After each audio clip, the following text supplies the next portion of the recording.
I made a promise that I was going to share scholarship tips, especially for those who are applying to study abroad.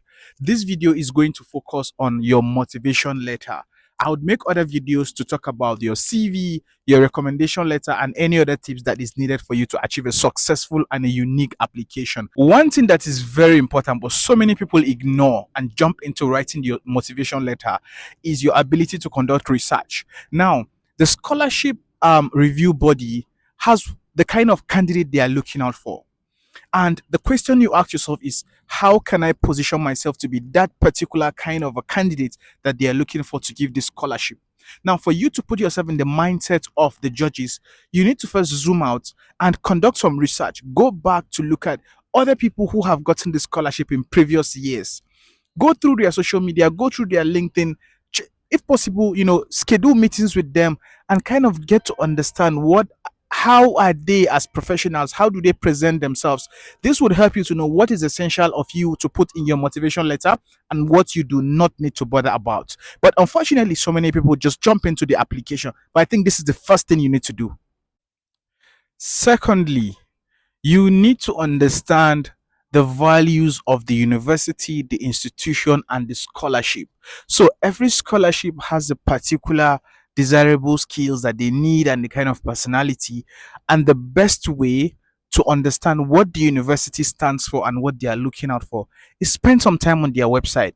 I remember when I was applying, I spent a lot of time looking at, if I reading articles of students who have been published on the social media as well as the website of the university, just scrolling down and seeing what research they've been doing, what were some of the outstanding achievement of their students, and all of that. When you're developing your statement of purpose, which is your motivation letter, you automatically find yourself adopting the mindset of what the university is looking for because you've read a lot of what they want, what they've been writing, and you have a lot of experience about how their other students are. So this would help in changing your mindset and how to approach your writing application. So if you haven't done so, or if you have started your application but you have not really done these first two steps, I would advise you to go back and just do this and then come back and revisit your application.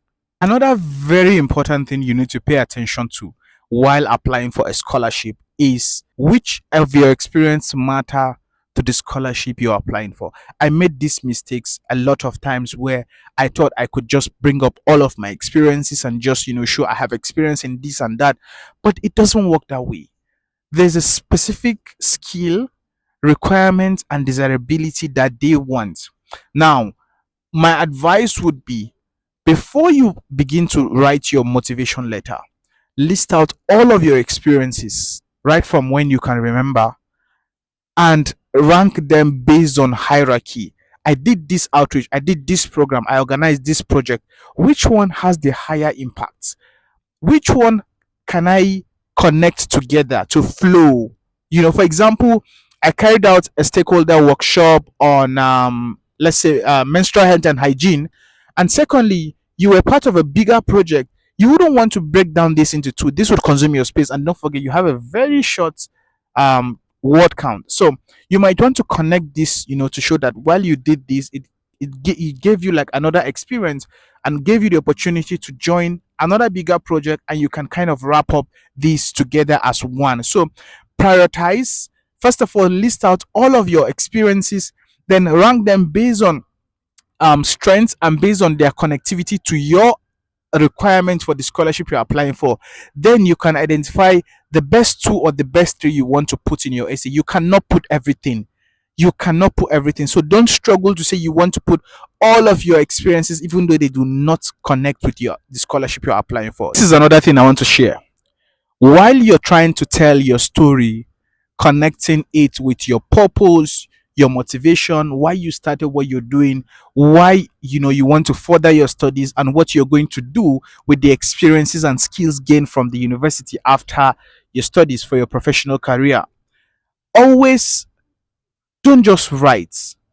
Ask yourself, if you were to be the judge, what would convince you the most? And put yourself in the mind of the judge and write in that approach. So what I mean is, be genuine in what was the motivation. Why did you start what you started? And don't just pick what's online or what's on ChatGPT. Ask yourself genuinely, if you had this opportunity for the scholarship, what do you really want to learn? If you still do not know clearly what you want to learn, then you're not ready for the scholarship. So just zoom out and think very deeply. Create a plan. What am I going out to do in this scholarship when I get it? What skills do I want to learn? How can I connect these skills to the work I'm doing or the future, professional career I want to build? What you bring out organically from your mind, that is more important than what you just write or what you copy on internet, or what you ask ChatGPT to generate. So what I'm saying is, be very original in why, and what you want to achieve, and how you're going to apply these skills. Be very original. Think about it.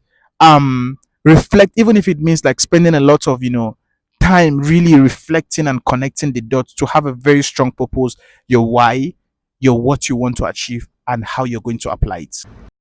In the course of the last 2 years, I have been able to review more than 50 applications for people who are actually applying for scholarships. And one gap I have identified is that people fail to connect the gap of their previous experience to the skills they intend to acquire when they get the scholarship. So you've spoken about a lot of projects you have done. It is not enough. You need to identify in the process, what gaps did you experience, right? And how are you going to utilize the skills you want to acquire and the knowledge to close that gap? Now, I'll give you an example. For example, I remember when I was applying for my project, my scholarship. I Before then, we were doing a project and we developed like the smart mobile bin to improve like informal waste collection for rural communities. Now, one of the challenges why we deployed that in the field was that there was a lot of challenge, there was a lot of resistance, and when we did some feedbacks, we got to understand that these informal waste pickers really wanted some much more improved mobility. And then, that kind of sank to my head about how can we integrate renewable energy to improving mobility for informal waste pickers in Nigeria. Now, that was one of my motivation, and I said, okay, I would love to learn more about energy applications, in small scale waste management solutions.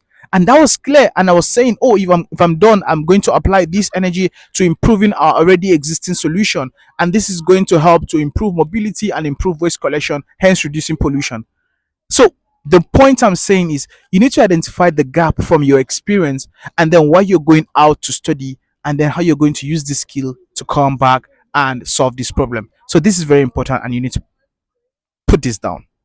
Another bonus tip I would like to share is the power of proofreading. One thing that sometimes miss is proofreading. You see very quality application with lots of experiences, but it's very simple to detect an application that has gone through, thorough review gradually, and an application that really misses this coordination.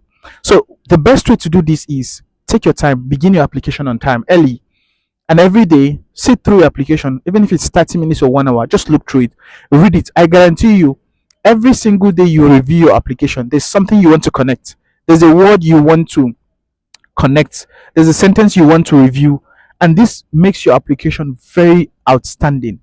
So don't take this for granted. And also, try to give your application to mentors who have really gotten this scholarship before you, to also help you review. But try to do this on time, because they're also facing a lot of other challenges and other life pursuits. So try to do this early, and pay attention to every details, every feedback you get. This is something that really can help your application to stand out. So in the next video I'll make, I'll be sharing tips about how to package your CV, as well as how to work towards your recommendation letters. These are also very essential parts of your application, and you don't want any part of it to really be below average. You need to be outstanding on all of these requirements. So watch out for the next video. I'll be sharing it in another time. So don't forget to like, share, and tag anyone who this video could be relevant to. My name is Aliyu Sadiq, and bye for now.